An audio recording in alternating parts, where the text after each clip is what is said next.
The following program contains mature subject matter. Viewer discretion is advised.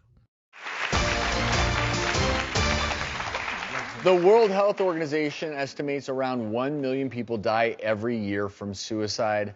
Helping a loved one who has reached the depths of despair can be incredibly difficult, but one man's idea of help landed him in prison. A man in South Carolina was given a 24-year prison sentence after selling painkillers to his friend, knowing she was going to use the drugs to kill herself. Text messages showed the 24-year-old man originally attempted to dissuade the 19-year-old girl, but after his efforts failed, he agreed to sell her the drugs. In her suicide letter, she refers to him as her angel and says he was the only person who understood the pain she was going through. But the court saw things differently and found him guilty of murder. Is this a case of misguided compassion for a friend or a clear-cut murder? We're joined by attorney Tiffany Feder to weigh in on this. I'm just going to ask you out of the gate, 24 years, fair sentence or not?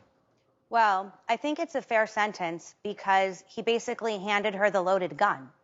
I think it was unfortunately fair, and drugs are so prevalent today that there needs to be an awareness and people need to understand. Yeah, whatever his intent was, he had to have known that she had severe depression.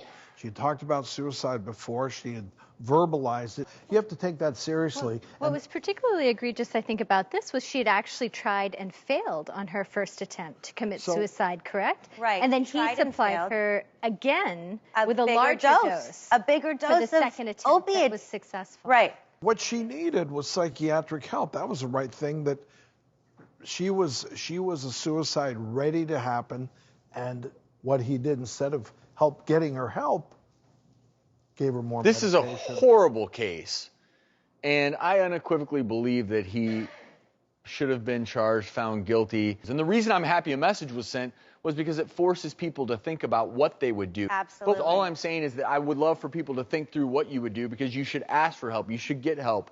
But that's why this case is tough for me, only because he tried to talk her out of it. But after he tried to talk her out of it, and he gives her a prescription that fails, he increases the dose. So whatever talking out of it he tried to do for her is a moot point. It doesn't matter. Because after that, he already knows what she wants the medication for. He increases the dose to ensure that she kills herself. He theoretically hands her a loaded gun. He could have contacted her family, friends, encouraged her to seek help. She's a 19-year-old girl, 19 years old. The damage to the family is irreparable. No easy answers here, but more and more people are feeling isolated, and they're going to one person that they think they can trust. And it could be their drug dealer, it could be their loved one, and they say, I want to kill myself. And if you don't have the appropriate response, they may end up doing it. And so seek help. If your loved one is in a situation like this, there are so many resources. Go to thedoctorstv.com, for help. and we're going to have resources there.